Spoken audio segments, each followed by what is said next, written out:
Hallo, ich begrüße Sie an diesem Dienstag, den 6. September, zu einer kurzen Darstellung wichtigster Inhalte, wie ich für mich herausgefunden habe. Es geht darum, einen Gesamtbezug erstens zu haben und seinen eigenen Standpunkt mit diesem Gesamtbezug in Verbindung zu bringen und dabei möglichst niemanden vor den Kopf zu stoßen, der es nicht verdient, Entschuldigung.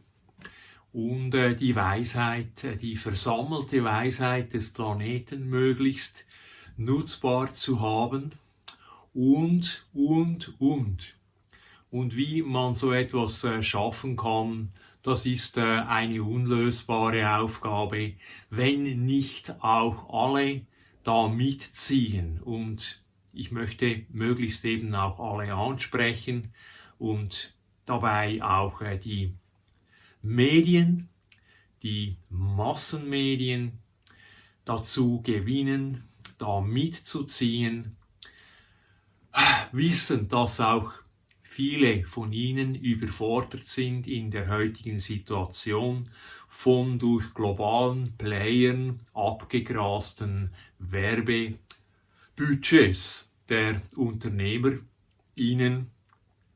Mein Vorschlag war ja da schon lange, aber ungehört, dass sich die EU, die einzelnen Staaten, die Schweiz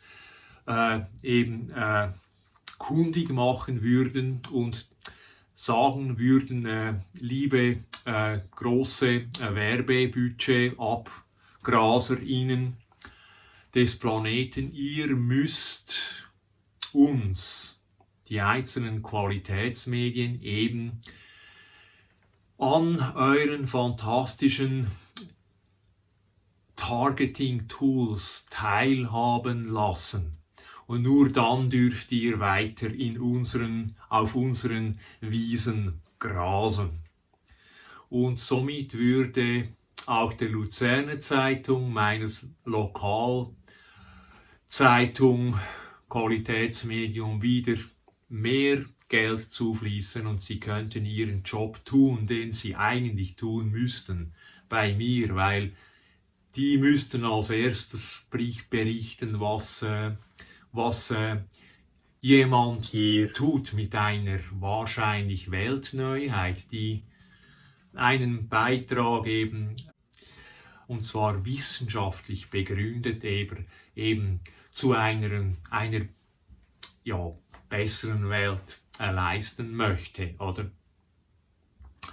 Ja, das war jetzt eine lange Einführung eines noch einmal bei bereits 2 bestehenden Videos vorangestellten Video, damit man das verstehen kann. Und das Verstehen ist so grundlegend wichtig in der heutigen Zeit, wo bereits ein falsches Wort dann, wenn ich jetzt hier ein falsches Wort sage, dann sind die alle schon verärgert und wenden sich ab. Oder es ist ganz eine schwierige Situation heutzutage, wo man sich mehr eben so weit auseinander entwickelt hat und mit so verschiedenen Besitzständen eben auch versehen ist. Ein gemeinsames ist sehr schwierig herzustellen. Und das ist aber genau der Job der Schamanen. Ich möchte auch die ISARS, die International Society for Academic Research on Shamanism, ausdrücklich aufrufen, hier mitzuziehen.